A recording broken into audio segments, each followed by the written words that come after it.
üks põnevaid asju alati, mida välismaal teha ja vaadata on see, et mis hinnad on kinnisvaral. Näiteks, mis hinnad üüritakse asju, milliseid asju üüritakse ja kui palju mingi asi maksab ja minu selja taga olev niisugune kinnisvaramaakleri putka või pood või mis iganes taga on, siis siin akna peal on olemas kõiksugu erinevaid pakkumisi ja vaatame lähemalt, mis siin on siis ka näiteks, et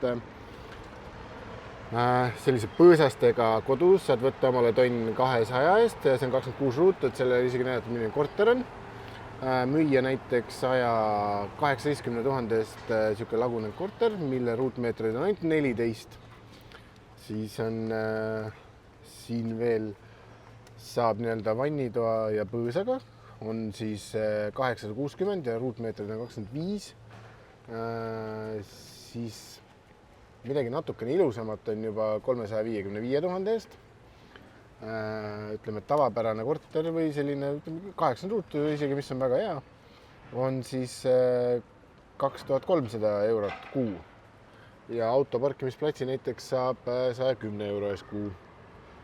Ja lähme vaatame nüüd tegelikult teisi ka veel, et siin on neid praktiliselt iga teenurga peal neid olemas, et vaatame teised ka üle.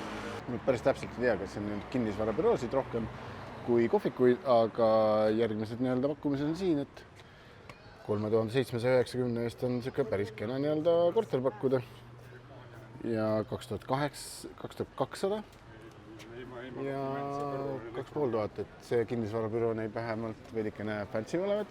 Tuli isegi ekraan, kus tulevad aeg-ajalt reklaamid. Näiteks siin on siis 420 000 euro eest pakkuda korter, ma ruutmeetri hindu ei näegi, isegi energiaklasse pole siin ära märgitud, et selles suhtes on huvitav. Järgmine koht, niisugune normaalse pinnaga korter, 58 ruutmeetrit, on 630 000, päris krõbe hind. See on siin samas kandis, kus mul hotell on, et üsnagi kallis ja siis on veel siin lisaks veel üks, mis on, siin polegi meiega hetkel ruutmeetreid, aga 1,1 miljonit ja näiteks 50 ruutmeetrine korter on siin 572 000, et selles suhtes ka üsnagi krõbedad hinnad, et ja siis väikene korter 48 ruutmeetrine, mis on meil tegelikult täiesti tavaline korteri mõõt siis see on pea pool miljonit. Üsnagi kallid hinnad on siin, et 90 ruutmeetris korteri saab ka pea 900 000 eest, et põhimõtteliselt üks ruutmeeter on 10 000 eurot enam-vähem tuleb välja siin. Siin on siis üks ilusamaid kinnisvarabüroosid ja siin on ka hinnad ikkagi üsnagi sarnased, et kui on 100 ruutmeetri korter, siis on see pea miljon, et see on ütleme siin alla 10 000 euro natukene ruutmeeter. Aga näiteks kohe siin samas kõrval on 25 ruutmeetrit ja 260 000, et hinnad on ikkagi päris krõbedad siin 46 ruutmeetrit ja 485 000, et üsnagi sellised hullud hinnad, ütleks nii, et ei kisuks kuidagi siia Pariisi tulema elama ja müüa kuskil vana majagi pea 900 000 eest, et ei ole väga hea.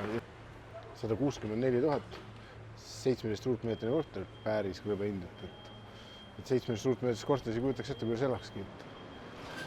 Ja siis on siin vähemalt ekraanid ja siin on isegi lõpuks üks inimene, kes töötab sees, et eelmised kinnisvarabürood olid sellised, kus kedagi ei olnud, et tavaliselt on uksed kinni, et see on vähe niisugune kobedam. Siin on ka veel mõningad korterid ja siin isegi inimesed vaatavad sellest, mis on väga üllatav. Et aga sellega saigi niisugune väikene kinnisvaratuur tehtud, et üle vaadatud, mis hindadega on. Näiteks nii, et 10 000 eurot ruutmeetri eest on iga eestlasele väga palju ja ei saa öelda, et meil kinnisvarahinnad oleks väga kallid.